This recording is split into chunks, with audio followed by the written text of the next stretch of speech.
Well, where can I start after a day like yesterday? It has to be with Stuart Broad's non-dismissal when he clearly, not just nicked the ball to first slip Michael Clarke off Brad Haddin's gloves, but absolutely levered it.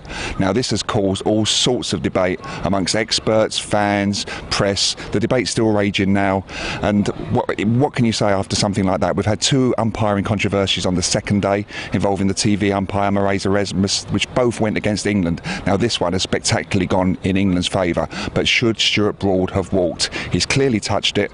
Ashton Agar went to cut, edge, Haddin's gloves to Clarke, clearly touched it. Broad would have known. Everybody on the ground knows he's touched it, apart from Aleem Dar. Now, the first thing you have to say is you have to have sympathy for a very good umpire in Aleem Dar. That mistake will haunt him. But also, you can't really have any sympathy for the Australians, or I can't. One, because they've used up both of their reviews. The second one on an LBW decision which was clearly not out. And also, they're the land of the non-walker. So why should we share their indignation when they are the country that almost promotes non-walking in cricket?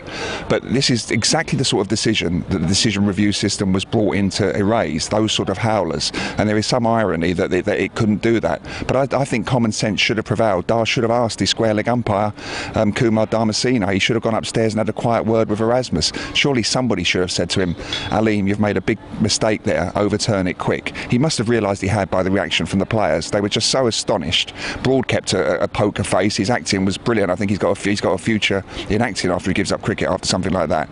But Aleem Dar didn't do anything. He just stood there and shook his head, and for that you can't really have too much sympathy for him when all is said and done.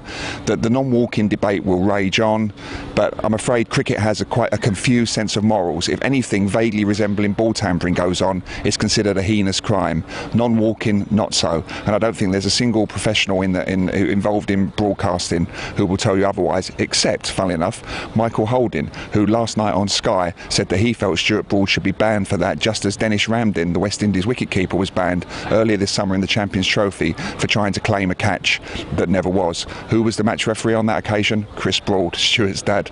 But you won't find any apologies from Stuart Broad for this. He's one of the biggest competitors in the England team. Some might say cheat. I wouldn't personally. I think it was audacious, certainly not to go, but there was no way at a crucial stage, a very crucial stage of this first Ashes test, that Broad was going to go if Aleem Dar was not going to give him out. After all this, we haven't even mentioned Ian Bell. What it is, one of the best innings of his life, certainly in Ashes cricket, 95 not out, England 2-6-1 ahead, and they are favourites again in this first test. Really, Australia shouldn't get this. The biggest ever score has been successfully chased at Trent Bridge is 284. If they're chasing anything resembling 300 on this pitch, this should be an England victory.